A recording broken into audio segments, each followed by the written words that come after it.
Hello students, I am Amit Kumar. So today we will discuss our third part of class 11th mathematics sets. Our first chapter is sets.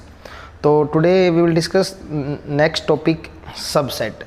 First of all हम सबको ये पता होना चाहिए कि subset का meaning क्या होता है। देखिए अक्सर बच्चों को ना कन्फ्यूजन रहता है इन दो डेफिनेशन के अंदर, काफ़ी कन्फ्यूजन रहता है सबसेट एंड प्रॉपर सबसेट। तो देखो बच्चों की 11th क्लास में ना हमारे पास सिर्फ सबसेट की डेफिनेशन यूज़ करते हैं हम, प्रॉपर सबसेट ग्रेजुएशन में आता है। तो अभी के लिए हम सिर्फ इसकी डेफिनेशन को समझेंगे, यूज़ नहीं करेंगे, ठीक है। तो सबसेट का मीनिंग क्या होता है, क्योंकि कन्फ्यूजन रहता है सबसेट और प्रॉपर सबसेट में। तो एक बार मैं अच्छे से इन दोनों का मीनिंग क्लियर कर देता हूँ। देखिए सबसेट का मीनिंग क्या होता है, एक एग्जांपल से क्लियर करता हूँ। फॉर एग्जांपल एक सेट है 1 2 3, एक सेट है बी मेरे पास 2 1 3 5, ठीक है। इसका मतलब ये है, अगर अब मैं आपसे ये कहूँ बच्चों कि all the elements of A lies in B, it means A के जितने भी एलिमेंट्स हैं सारे के सारे क्या बी के अंदर हैं। बिल्कुल सही कह रहे हैं सर। तो इट मीन्स ए के सारे एलिमेंट्स बी में हैं, तो हम क्या कह सकते हैं, ए इज सबसेट ऑफ बी। ये सिंबल होता है सबसेट का, ठीक है, कि ए के जितने भी एलिमेंट्स हैं वो सारे के सारे एलिमेंट्स किस में होंगे, बी में होंगे, ठीक है। प्रॉपर सबसेट की डेफिनेशन लेते हैं। देखो A is equals to 1 2 and B is equals to 2 1 3, ठीक है।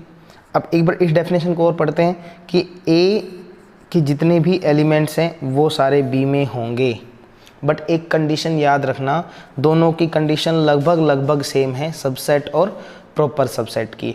बट जो थोड़ा सा फ़र्क है वो फ़र्क क्या है कि सबसेट के अंदर क्या होता है। जैसे एक एग्जांपल और लेता हूँ मैं, सबसेट में 1 2 और बी मैंने लिया 2 1, तो ए के सारे एलिमेंट्स बी में हैं, ये सिंबल होता है सबसेट का और ये सिंबल होता है प्रॉपर सबसेट का। ये सिंबल होता है किसका, प्रॉपर सबसेट का। तो ये दोनों सिंबल आपको अच्छे से क्लियर हो गए, सबसेट एंड प्रॉपर सबसेट, ठीक है। तो इट मीन्स सबसेट बोलता है ए के सारे एलिमेंट्स बी में होने चाहिए, प्रॉपर सबसेट भी कहता है ए के सारे एलिमेंट्स बी में होने चाहिए, बट प्रॉपर सबसेट क्या कहता है कि बी के सारे एलिमेंट्स ए में नहीं होने चाहिए। बी के सारे एलिमेंट्स ए में नहीं होने चाहिए। सबसेट के अंदर सबसेट क्या होता है, ए के सारे एलिमेंट बी में होंगे और बी के सारे एलिमेंट्स ए में हो भी सकते हैं और नहीं भी हो सकते, मे एंड मे नॉट बी। तो ये है सबसेट एंड प्रॉपर सबसेट। फिर से एक बार रिपीट कर देता हूँ मैं सॉरी। सबसेट क्या होता है कि ए के जितने भी एलिमेंट्स हैं सारे के सारे बी में होंगे और बी के एलिमेंट्स ए में हो भी सकते हैं और नहीं भी हो सकते हैं, ये क्या होता है सबसेट। प्रॉपर सबसेट क्या कहता है, ए के सारे एलिमेंट्स किस में होंगे, बी में, बट बी के सारे एलिमेंट्स ए में नहीं होंगे, ठीक है। तो ये था हमारा सबसेट और प्रॉपर सबसेट। तो ये डेफिनेशन हमारा, ये सिंबल किसका था, हमारा सबसेट का, और ये किसका है, प्रॉपर सबसेट का, क्योंकि इसमें इक्वल नहीं होता है, यहाँ इक्वल भी हो सकते हैं। तो अब आप है ना प्रॉपर सबसेट को भूल जाइए यहाँ पे, ठीक है। इतना ही याद रखना था आपने कि बस प्रॉपर सबसेट की डेफिनेशन होती थी और ये इसका सिंबल होता था। अब प्रॉपर सबसेट का सिंबल और सबसेट का सिंबल, यानी इसने अपना सिंबल भी इसको प्रोवाइड करवा दिया कि आप मेरा सिंबल भी यूज कर सकते हैं। तो अब सबसेट और प्रॉपर सबसेट दोनों के लिए, सबसेट के लिए दोनों सिंबल यूज हो सकते हैं, ये भी और ये भी। इट मीन्स ये भी लगा सकते हो ए इज सबसेट ऑफ बी, और ये भी लगा सकते हो ए इज सबसेट ऑफ बी। तो दोनों का मतलब क्या है, सेम है, ठीक है। तो इस चीज़ को अच्छे से ध्यान रखना, कन्फ्यूजन नहीं होना चाहिए कोई भी कि सबसेट क्या होता है एंड प्रॉपर सबसेट क्या होता है। सबसेट का होता है ए के सारे एलिमेंट्स बी में होंगे, प्रॉपर सबसेट क्या कहता है ए के बी में होंगे बट बी के ए में नहीं होंगे। वो यहाँ तक सीखा हमने, बस भूल जाइए इसको, क्योंकि ये हमारे पास 11th के सिलेबस में अब नहीं आने वाला, क्योंकि कंफ्यूज हो जाओगे आप ज़्यादा इसको याद रखेंगे तो। बट काफ़ी बार बच्चों के माइंड में रहता है, क्योंकि काफ़ी जगह काफ़ी बुक्स में ये मेंशन किया हुआ होता है एज ए डेफिनेशन, तो हमें बताना होता है, तो इसलिए आपको समझा दिया। अब बच्चों को डेफिनेशन लेके चल रहा हूँ मैं, इन डेफिनेशन को मैं आपको एग्जाम्पल के थ्रू भी समझा देता हूँ, ठीक है। तो आपको अच्छे से क्लियर हो जाएंगी डेफिनेशंस। तो सबसे पहली डेफिनेशन है, every set is subset of itself. Every set is subset of itself. मान लो एक सेट लेता हूँ मैं ए 1 2, तो क्या कह सकता हूँ, ए इज सबसेट ऑफ ए। क्या ए के सारे एलिमेंट्स ए में हैं? सबसेट का मतलब क्या होता है, ए के सारे एलिमेंट्स। तो हमारी फर्स्ट डेफिनेशन ही क्या थी every set is subset of itself, यानी कि ए के अंदर जितने भी एलिमेंट्स हैं, ये जितने भी हैं, क्या ये सबसेट है? कोई भी सेट खुद का सबसेट मतलब एलिमेंट्स का होना। अब एक बताइए, हमारे पास एक ज्योमेट्री बॉक्स है, उसके अंदर हमारे पास 5 पेन्स है हमारे पास, ठीक है। तो क्या वो पाँचों के पाँचों पेन उस ज्योमेट्री बॉक्स का हिस्सा हैं, उसका पार्ट है? बिल्कुल है। अब वो ज्योमेट्री बॉक्स का ही तो पार्ट है, उसी को उसका पार्ट बोल दिया, ठीक है। तो मतलब सेट ए में 1 और 2 एलिमेंट है, उसने कहा ए इज सबसेट ऑफ ए, यानी ए के जितने भी पार्ट्स हैं ज्योमेट्री में, जितने भी वो हैं, मतलब हमारे पास जो पेन है वो सारे उसी के अंदर तो हैं। तो सेम चीज़ यहाँ पर है, ये हमारा ए है, इसके अंदर एलिमेंट है 1 और 2, तो ए के सारे एलिमेंट ए में होंगे। तो इट मीन्स क्या हो जाएगा, यानी every set is subset of itself. बच्चों डेफिनेशन आ जाती हैं काफ़ी बार ऑब्जेक्टिव में अब, ठीक है। तो सारी डेफिनेशन को अच्छे से कवर करके चलेंगे। अब मैं आपको सबसेट बनाना सिखाता हूँ, how can we make subsets, ठीक है। एक डेफिनेशन आती है सबसेट्स की, देखिए कैसे बनाते हैं सबसेट्स, वो डिस्कस करते हैं। मान लो एक सेट आपके पास ये 1 और 2 है, मुझे इसके सबसेट्स तैयार करने हैं। तो सबसे पहले मैं सबसेट्स कैसे बनाऊंगा, सबसेट्स कैसे बनेंगे इसके? सबसे पहले बनेगा 1। तो अब देखिए मैं समझाता चल रहा हूँ आपको, क्या 1 इसका सबसेट है? इट मीन्स कि ये एलिमेंट इसके अंदर है, बिल्कुल है, ठीक है। नेक्स्ट वन इज 2, क्या 2 इसका सबसेट है? इसको बोलते हैं सबसेट। ये एक सेट था, ये एक सेट का सिंबल है, इसके अंदर जो एलिमेंट है वो सारे इसके अंदर हैं, बिल्कुल हैं। तो इट मीन्स क्या हो जाएगा, ये भी इसका सबसेट है। और एक ये खुद बन जाएगा 1 2, अभी इटसेल्फ हमने पढ़ा था, ठीक है। 1 2 1 2। अच्छा, अगर मैं आपसे एक सिंपल सी लैंग्वेज में पूछूं हिंदी में कि अब इसमें और क्या बचा, तो आप क्या कहोगे? सर कुछ नहीं बचा। क्या कहेंगे? सर कुछ नहीं बचा। और आपको याद होगा लास्ट वीडियो में हमने डिस्कस किया था, जब भी कुछ नहीं आएगा तो क्या आएगा? फाई आएगा। कुछ नहीं को क्या बोलते हैं? फाई।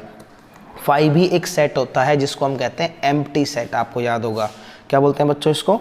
Empty set. यानी कि इस सेट ए के अंदर 1 2 1 2 और 5, इसके अलावा इस सेट ए में और कुछ भी नहीं है, ठीक है। तो इसका मतलब क्या है? 1 2 1 2 और 5, इसके अलावा कुछ भी नहीं है। तो इसका एक फॉर्मूला होता है कि कैसे आप आइडेंटिफाई करेंगे, जैसे 2 पावर n होता है इसका फॉर्मूला सबसेट निकालने का, ठीक है। सबसेट्स निकालने का फॉर्मूला क्या होता है? 2 पावर n। तो अभी हमारे पास कितने एलिमेंट्स थे? 1 और 2, तो इसका फॉर्मूला क्या बनेगा? 2 पावर 2, रिजल्ट इज़ 4। तो 4 बने आपके, 1 2 3 4। एक और एग्जांपल लेता हूँ, शायद आपको ये चीज़ें और अच्छे से क्लियर हो जाएंगी, ठीक है। समझ में नहीं आया हो तो एक और एग्जांपल ले लो। मान लो मेरे पास 3 एलिमेंट है 1 2 3। अब मुझे इसके सबसेट्स तैयार करने हैं, तो सबसे पहले बनाऊँगा 1, ठीक है। फिर बनाऊँगा मैं 2, देन 3। इसके बाद देखो, एक तो 1 हो जाएगा अकेला, 2 हो जाएगा और 3 हो जाएगा। इसके बाद आ जाएगा 1 2, फिर 1 2 दो हो गए ना, तो अब आप 2 2 के पेयर लेके चलो। फिर 1 3, फिर 2 3, ऐसे रखेंगे, ध्यान रखना आप। और इसके बाद क्या आ जाएगा? 1 2 3, वो एक पूरा खुद बन जाएगा। और एक और बच गया क्या? और वो क्या था? 5। यानी इसके अंदर ये सब तो थे, इसके अलावा और क्या है? कुछ नहीं। कुछ नहीं मतलब 5। तो 5 तो सबका सबसेट होता है, 5 तो सब में आएगा। तो कितने एलिमेंट्स थे? 1 2 3। तो रूल क्या था हमारे पास? 2 पावर n, तो 2 पावर 3 कितना होना चाहिए? 8। चेक करो, 1 2 3 4 5 6 7 8। तो ये हमारे पास जो 2 पावर 3 यानी कि 8, तो टोटल 8 हमारे पास सबसेट बन गए, ठीक है। तो एक एग्जांपल और लेके चलता हूँ मैं, 1 2 3 और 4, ठीक है। काफ़ी क्वेश्चंस हैं सबसेट्स के ऊपर, जो हमारी नेक्स्ट एक्सरसाइज है एनसीईआरटी की। तो इसमें अगर 4 है तो 4 में आपको कंफर्म हो गया 2 पावर 4, इट मीन 16 बनेंगे सबसेट्स। सबसे पहले बनेगा 5, फिर बनेगा 1, फिर बनेगा 2, फिर बनेगा 3 और फिर बनेगा 4। तो ये 4 तो क्या आ गए मेरे? 1 1 वाले आ गए। अब अगले 4 नेक्स्ट 4 लेता हूँ मैं, किसके? ये कोमा लगा देना बच्चों इन सब के बीच में। नेक्स्ट में लेता हूँ 2 2 के गैप, 1 और 2, ठीक है। 1 3 1 4, ठीक है। 2 3 2 4, 1 2 1 3 1 4, 2 3 2 4 और देन 3 4। तो ये तो मेरे पास क्या हो गए? 1 2 3 4 5 6। ये मेरे पास 2 2 के पेयर वाले आ गए। अब मैं कौन सा लूँगा? जो 3 3 वाले पेयर के हैं। तो 3 3 मतलब 1 2 3, इस तरह से 1 2 3, ठीक है। फिर 1 3 4, ठीक है। उसके बाद आएगा 2 3 4, तो ये कितना हो गया 1 2 3 4 5 6 7 8 9 10 11 12 13 14। अब 2 पेंडिंग है, एक आ जाएगा 1 3 4 1 2 4 1 2 और 4, ये नहीं था यहाँ पे 1 2 4, और लास्ट में क्या आ जाएगा जो इन सब का एक कंबाइंड है 1 2 3 4। तो ऐसे 2⁴ कितने हो गए मेरे पास 16 हो गए। तो इस तरह से आप सबसेट्स बना सकते हो। एक बड़ा कन्फ्यूजन रहता है इस तरह के क्वेश्चन में, मान लो ये आ गया 5 और 1 2, अब इसके आपको सबसेट बनाने हैं। तो देखिए इसके सबसेट कैसे बनाएंगे, काफ़ी अच्छे अच्छे क्वेश्चन हैं सबसेट्स के ऊपर, जितने ज़्यादा क्वेश्चन करेंगे उतनी अच्छी प्रैक्टिस हो जाएगी आपकी। तो इसके सबसेट्स कैसे बनेंगे अब वो देखते हैं। तो इसमें कितने एलिमेंट्स हैं, पहले ये सबसे पहले हमें ये जानना ज़रूरी है कि total how many elements are there, 1 और 2, देयर इज़ नॉट 3 एलिमेंट। यहाँ पर 3 एलिमेंट्स नहीं है बच्चों। अक्सर बच्चों को क्या लगता है कि यहाँ पे 3 एलिमेंट्स हैं, ये 5 है, तो 5 भी यहाँ एक एज एन एलिमेंट वर्क कर रहा है, नॉट ए 5 जो हमारे पास होता है ना 5 मतलब एम्प्टी सेट, वो काम नहीं कर रहा है, ये एक एलिमेंट्स के फॉर्मेट में काम कर रहा है। तो अब टोटल कितने हैं मेरे पास 1 2 3, नहीं सिर्फ 2 एलिमेंट्स हैं, 2 एलिमेंट्स हैं 1 और 2। तो सबसे पहले आएगा ये 5 जो एलिमेंट पहला होता है, हम यहाँ करते हैं ना 1 का बनाया था, सिर्फ 5 आ गया। फिर ये अकेला एलिमेंट्स 1 2 का, फिर दोनों साथ आ जाएंगे, और एक खाली 5 वाला जो कुछ नहीं इसके अलावा। तो 1 2 3 और 4, तो टोटल कितने हो गए 4 बन गए सॉरी। तो बच्चों इस तरह से हम क्या बना सकते हैं, सबसेट बना सकते हैं। कि सबसेट्स कैसे बनाते हैं, total how many subsets are there in a set, इसका फॉर्मूला भी होता है, और वो फॉर्मूला क्या होता है 2⁴n। तो 2⁴n वाले फॉर्मूले से हम फाइंड आउट कर सकते हैं।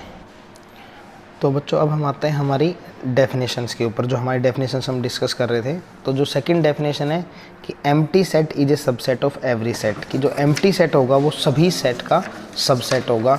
तो आपने एक बात नोटिस की, यहाँ पर भी सबसेट, ये एम्प्टी सेट हमारा सबसेट बना था, यहाँ पर भी बना था, ठीक है, यहाँ पर भी ये इधर लास्ट में ये भी बना था। तो इट मीन्स जितने भी सेट सबसेट हमने बनाए, एम्प्टी सेट क्या होता है, empty set is subset of every set. ये डेफिनेशन आप अच्छे से माइंड में क्लियर कर लेना कि एम्प्टी सेट होता है वो सबसेट होता है। अच्छा देखिए, जब मान लो किसी भी सेट को, मान लो एक सेट ए है, ये सेट बी है, इस ए को बी का सबसेट दिखाना है, यानी आपने ये प्रूव करना है A is subset to B, ठीक है, A is subset to B prove करना है।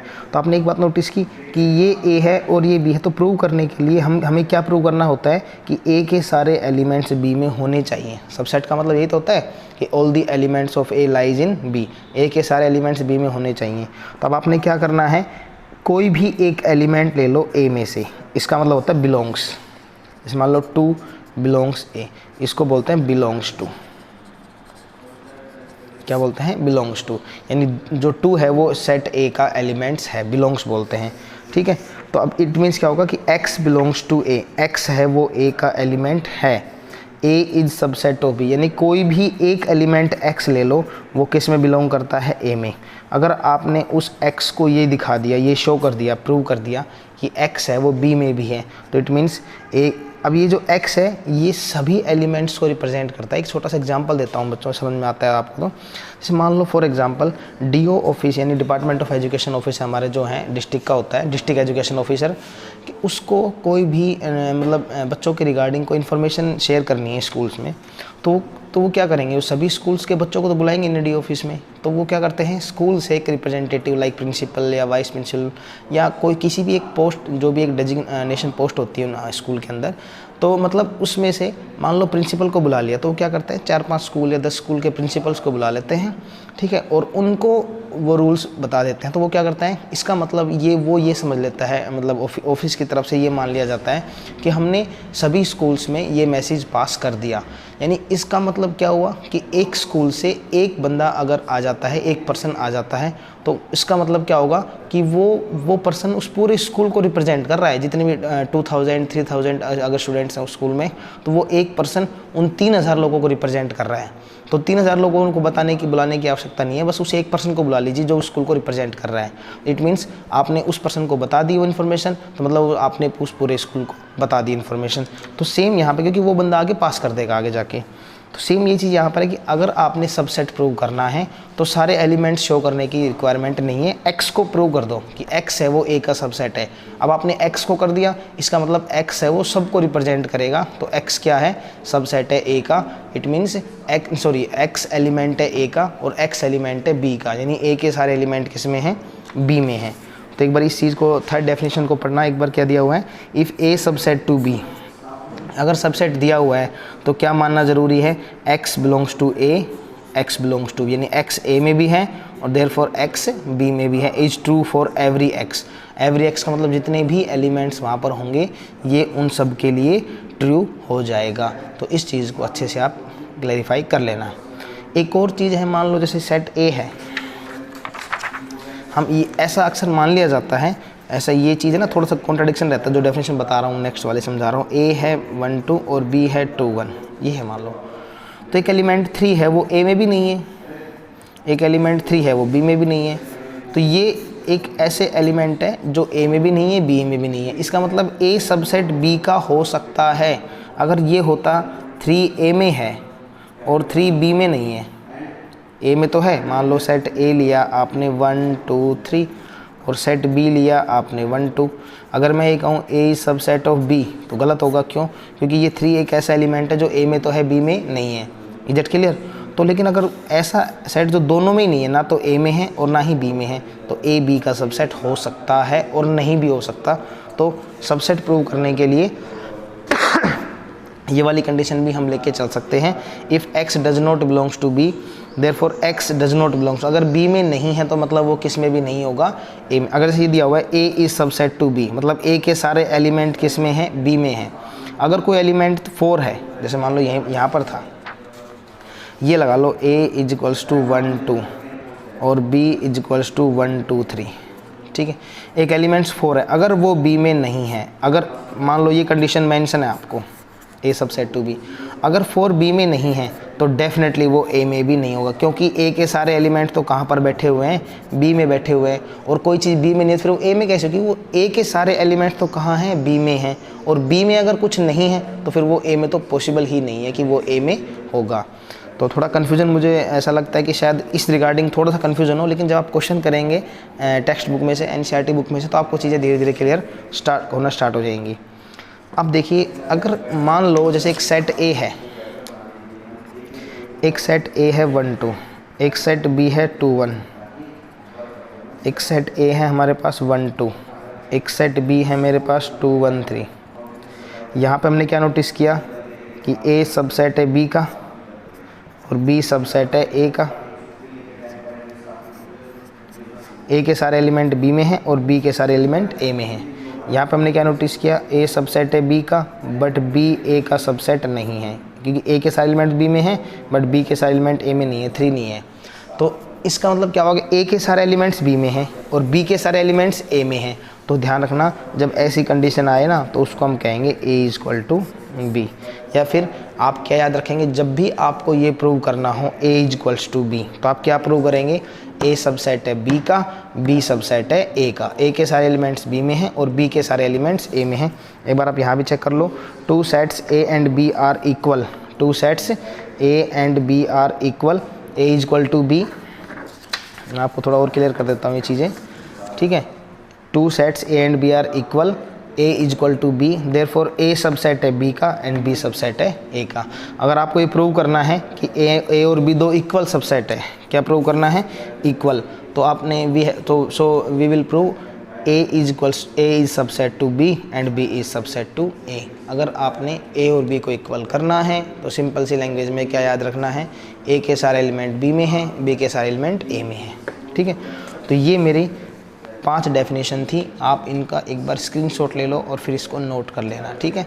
जितने भी 5 के 5 डेफिनेशन हैं इनको अच्छे से याद रखना। सबसे इम्पोर्टेंट डेफिनेशन ये होती है कि every set is subset of itself, और second one is empty set is subset of every set. ये 2 चीज़ें काफ़ी इंपॉर्टेंट है, ध्यान रखना बच्चों। तो ठीक है, ये हमारे पास हो गए सबसेट्स। अब हम आते हैं इंटरवल्स पे। क्योंकि नेक्स्ट हमारे पास इंटरवल भी आएंगे। इंटरवल है, पावर सेट है, universal set and comparable set. देखिए इंटरवल्स क्या होते हैं, नेक्स्ट एक्सरसाइज में हमारे इंटरवल्स वाला भी एक टॉपिक है। तो सबसे पहले आता है open interval, close interval, semi close, semi open. मैं एक बार आपको यहाँ समझाता हूँ।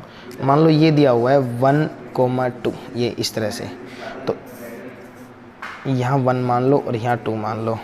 ये दिया हुआ है 1 2 1 2, यहाँ दिया हुआ है 1 2 1 2 और यहाँ ले लो 2, ठीक है। और ये दिया हो 1 2,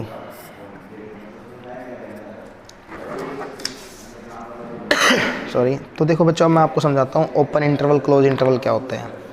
इसको बोलते हैं ओपन इंटरवल। इसका मतलब क्या होता है कि 1 और 2 के बीच के एलिमेंट्स आपने इंक्लूड करने हैं, बट ये ध्यान रहे कि 1 और 2 इंक्लूड नहीं होने चाहिए। ओपन का मतलब ये होता है कि आप यहाँ पे एक ऐसा सर्कल लगा लो, एक इस तरह से, तो इसके बीच वाले जितने भी एलिमेंट्स हैं 1 और 2 के बीच में 1.1 1.2 1.3 1.9999999 तक मान के चलो आप, ठीक है। बस ध्यान रखना 2 नहीं होना चाहिए बस, ठीक है।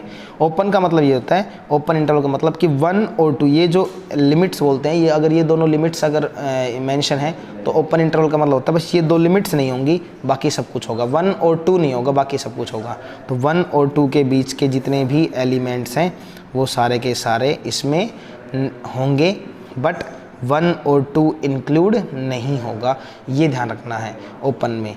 क्लोज इंटरवल क्या बोलता है कि 1 और 2 ये इस पर डार्क सर्कल लगेगा, ऐसे रिप्रेजेंट करते हैं, और ये इसके बीच में ये इस तरह शेडेड पोर्शन आएगा। तो इसका मतलब ये होता है कि 1 और 2 भी आएगा और उसके बीच के जितने भी हैं 1.1 1.2 1.3 1.0001 मतलब जितने भी रियल नंबर्स हैं सारे के सारे इसके अंदर इंक्लूड हो जाएंगे। इसका मतलब क्या होता है, रियल नंबर लाइन पे काम करता है, ध्यान रखना इंटरवल्स हमारे, ठीक है। तो नंबर लाइन पे ऐसे रिप्रेजेंट करते हैं, ओपन आएगा तो सर्कल बना के, क्लोज आएगा तो डार्क बना के, इस तरह डार्क सर्कल, ठीक है, क्लोज सर्कल करके, और 1 और 2 को रिप्रेजेंट करेंगे। इसका मतलब 1 होगा, 2 भी इंक्लूड होगा, इसके बीच वाले सारे इंक्लूड होंगे, बस ध्यान रहे क्या इंक्लूड 1 और 1 से इधर 2 से इधर वाले इंक्लूड नहीं होंगे। इसको बोलते हैं सेमी क्लोज। क्या बोलते हैं, सेमी क्लोज, यानी एक तरफ क्लोज है एक तरफ ओपन है। तो इसका मतलब 1 तो इंक्लूड होगा, यहाँ डार्क कर लो और यहाँ ओपन कर लो, और 2 इंक्लूड नहीं होगा। और अब इसको इस तरह से डार्क कर सकते हैं ये नंबर लाइन को, ठीक है। तो इसका मतलब है 1 is included and 2 is excluded. तो 2 इंक्लूड नहीं होगा, 1 से लेके और कहाँ तक जाएंगे 1.99999 अप टू सोन, जो भी नंबर होते हैं हमारे इस तरह के, वहाँ तक हम अप्रोच कर सकते हैं। अप्रोच बोलते हैं इसको, सॉरी, 2 को अप्रोच करना, नॉट एग्जैक्ट 2, राइट। और सेमी ओपन अब क्लियर हो गया होगा, तो यहाँ ओपन आ जाएगा और यहाँ क्लोज आ जाएगा, और इसको हम डार्क सर्कल में इस तरह से यूँ लाइन को कर लेंगे। इसका मतलब है 1 इंक्लूड नहीं होगा, 2 इंक्लूड होगा, और इसके बीच में। अब इसको रिप्रेजेंट कैसे करते हैं वो देखो। इसको रिप्रेजेंट का तरीका होता है x सच दैट x है वो 1 इंक्लूड नहीं है तो इक्वल नहीं आएगा। 1 और 2 के बीच में x belongs to real number, ठीक है। और इसको रिप्रेजेंट करना हो x सच दैट x 1 और 2 x belongs to real number, 1 भी इंक्लूड होगा, 2 भी इंक्लूड होगा, और इसके बीच के तो होंगे सारे। तो क्लोज वाले में क्या हो जाएगा, इक्वल लग जाएगा। क्लोज में क्या लग जाएगा, इक्वल लग जाएगा। या इसको कैसे रिप्रेजेंट करेंगे आप, x सच दैट 1 आएगा, इक्वल आएगा 1 पे, 2 पे इक्वल नहीं आएगा, और ये किस पे काम करता है, रियल नंबर पे। इसको कैसे रिप्रेजेंट करेंगे, x सच दैट 1 नहीं आएगा बट 2 इंक्लूड होगा, और x belongs to real number. अब यहाँ आ जाओ, एक बार आपको डेफिनेशन समझा देता हूँ। जैसे मान लो ओपन इंटरवल है, दोनों ओपन रहेंगे, और इसका मतलब है x a और b, यानी ये सिर्फ और सिर्फ क्या लगेगा, लेस देन का, इक्वल का सिंबल नहीं आएगा। क्लोज में क्या आ जाएगा, a लेस देन वाला, b वाला, a भी होगा b होगा, और इसके बीच के होंगे। सेमी क्लोज क्या होता है, इसमें है a की तरफ क्लोज है तो a तो इंक्लूड होगा बट b इंक्लूड नहीं होगा, और ऐसे ही क्या है सेमी ओपन। तो अब अगर क्वेश्चन आपको ये आ जाए 1 से लेके 4, आपको इसको रिप्रेजेंट करना है सेट बिल्डर फॉर्म में, तो कैसे करेंगे, x such that x less than 1 4, यानी 1 इंक्लूड हो रहा है, क्लोज है, तो यहाँ लगा दो इक्वल, और किससे बिलोंग करते हैं, रियल नंबर से। तो NCERT बुक के क्वेश्चन करेंगे हम नेक्स्ट वीडियो में, तो आप भी ट्राई कर सकते हैं। डाउट्स वगैरह आप हमसे शेयर कर सकते हैं, डिस्कस कर सकते हैं कॉल के थ्रू, व्हाट्सअप के थ्रू। कॉन्टैक्ट नंबर आपको मिल गए होंगे, नहीं मिले हों तो आप स्कूल की तरफ से स्कूल वेबसाइट पे जाके भी आप ले सकते हैं, ठीक है। स्कूल के नंबर पे कॉन्टैक्ट करके आप टीचर्स के नंबर ले सकते हो। देन ये हमारा आ गया इंटरवल, ठीक है। अब आता है हमारा पावर सेट। कोई भी कन्फ्यूजन नहीं है पावर सेट की डेफिनेशन में। एक सिंपल सी बात याद रखनी है, पावर सेट क्या होता है, let A be a set then collection of all subsets, collection of all subsets of A is called power set of A. इसका मतलब ये है कि जितने भी सेट हैं, आप जितने भी आपने सबसेट बनाए थे, मान लो मेरे पास यहाँ पे 1 2 3 कितने बनाए थे मैंने, 8 बनाए थे, तो इन सब का कलेक्शन कर लो इस तरह से, तो 1 2 3 4 5 6 7 8, तो मतलब उन सब का कलेक्शन करने के लिए भी बाहर एक सिंबल आएगा, तो उन सब का कलेक्शन कर लिया, तो ये मेरा क्या हो गया, पावर सेट हो गया। तो इस डेफिनेशन को ऐसे क्लियर कर लो। क्या लिखा हुआ है डेफिनेशन में कि all subset of A is called the power set of A denoted by P of A, ठीक है। पी ऑफ ए से डिनोट करेंगे total number of subset of A finite set containing n elements of 2 raised to power n। हम discuss कर चुके हैं, अगर 4 element हैं, 4 एलिमेंट्स हैं तो 2 raised to power 4 16 बनेंगे, 3 एलिमेंट्स हैं 2 raised to power 3 8 बनेंगे। ये हमने डिस्कस किया था कि टोटल नंबर ऑफ सबसेट्स कितने बनते हैं, 2 raised to power n। Is it clear? तो ये था हमारे पास पावर सेट का इंटरवल का टॉपिक। अभी हमारे पास 2 डेफिनेशन और पेंडिंग है, यूनिवर्सल सेट और कंपेरेबल सेट। वो भी मैं एक बार जल्दी से क्लियर कर देता हूँ, फिर हम नेक्स्ट वीडियो में कुछ क्वेश्चंस करेंगे, आप ट्राई करना, फिर हम डिस्कस भी करेंगे उनको, ठीक है। तो नेक्स्ट आता है यूनिवर्सल सेट। देखिए यूनिवर्सल सेट होता है कि when all the sets under consideration are subset of a larger set and this larger set is called universal set, कि जितने भी सेट हैं वो सारे के सारे उस एक बड़े सेट के अंडर में आते हों, यानी जितने भी सेट हैं वो उसका सबसेट बनते हों। और किसे डिनोट करते हैं, यू से डिनोट करते हैं, यू बना के और इस तरह से कर देना, ठीक है। ये सिंबल होता है। ए में 2 4 6 है, 1 3 5 है, ये गिवन है सारे के सारे। अब मुझे क्या करना है, मुझे यूनिवर्सल सेट बनाना है। क्या बनाना है, यूनिवर्सल सेट। तो कैसे बनता है, स्टार्ट मतलब ये सारे सेट का कॉम्बिनेशन क्या हो जाता है, यूनिवर्सल सेट हो जाता है। तो 1 2 1 यहाँ से आ गया, 2 यहाँ से आ गया, 3 4 5 आ चुका, ठीक है, 6 7 देन 8 5 आ चुका, 3 आ चुका, 2 आ चुका, 4 आ चुका, 11 और 16। यानी इसको बार बार लिखने की रिक्वायरमेंट नहीं है। तो ये हमारे पास क्या होता है, यूनिवर्सल सेट होता है, जिसमें सारे के सारे जितने भी एलिमेंट्स हैं वो सब इसमें इसके अंडर आते हैं। This is called universal set, ठीक है। एक आता है when we are using interval on real line, जब हम इंटरवल को रियल नंबर लाइन पे यूज़ करते हैं, then the set of are of number taken है यूनिवर्सल सेट। जब नंबर लाइन पे लेते हैं ना, नंबर लाइन पे, तो ये जो आर हो, नंबर लाइन होती है आर, तो यहाँ पे नंबर लाइन पे जो आर होता है इसी को हम क्या बोलते हैं, यूनिवर्सल। क्योंकि रियल नंबर के अंदर सारे आ जाते हैं, जैसे नेचुरल नंबर है वो एक छोटा सा पार्ट है, होल नंबर एक छोटा सा पार्ट है, इंटीजर छोटा सा पार्ट है, ठीक है। तो ऐसे ये छोटे छोटे पार्ट मिलके क्या बनाते हैं, एक बड़ा पार्ट बनाते हैं। इट मीन्स क्या, रियल नंबर का। तो ये छोटे छोटे सेट है, नेचुरल नंबर 1 2 1000 ले लो, 100 ले लो, तो इस तरह से ये सारी चीज़ें मिलके एक बड़ा पार्ट बनाएंगे, उसको हम क्या कहेंगे, यूनिवर्सल सेट कहेंगे। कंपेरेबल सेट, कंपेरेबल सेट क्या होता है, 2 sets A and B are comparable if one of them is subset of other. यानी हम ये पढ़ चुके हैं अच्छे से कि या तो ए है वो बी का सबसेट होगा या बी है वो ए का सबसेट होगा, तो क्या कहते हैं उसको, कंपेरेबल सेट कहते हैं। या तो ए के सारे एलिमेंट किस में होने चाहिए, बी में, या बी के सारे एलिमेंट्स किस में होने चाहिए, ए में। या तो ए के सारे एलिमेंट्स बी में या बी के सारे एलिमेंट्स ए में। This is called comparable sets. तो ये हमारे पास डेफिनेशंस थी, ठीक है, जो हमारी एक्सरसाइज 1.3 1.4 आगे जो मेंशन है। तो नेक्स्ट वीडियो में हम उसके क्वेश्चंस करेंगे सिर्फ। तब तक के लिए आप भी ट्राई करना, इन डेफिनेशंस को एक बार नोट ज़रूर कर लेना बच्चों, ठीक है। नोटबुक के अंदर मेंशन भी कर लेना अच्छे से, जैसे मैंने यहाँ पे लिखी हुई है इस तरह से डेफिनेशंस, तो आप भी ऐसे ही लिख लेना। डिफरेंट कलर के पेन आप यूज़ कर सकते हो ताकि हाईलाइट करने के लिए आपको चीज़ें याद रहें, अच्छे से दिखें, वो हाईलाइट हो जाएँ आपके डेफिनेशंस, ठीक है। तो NCERT की एक्सरसाइज करते रहिए। Thank you.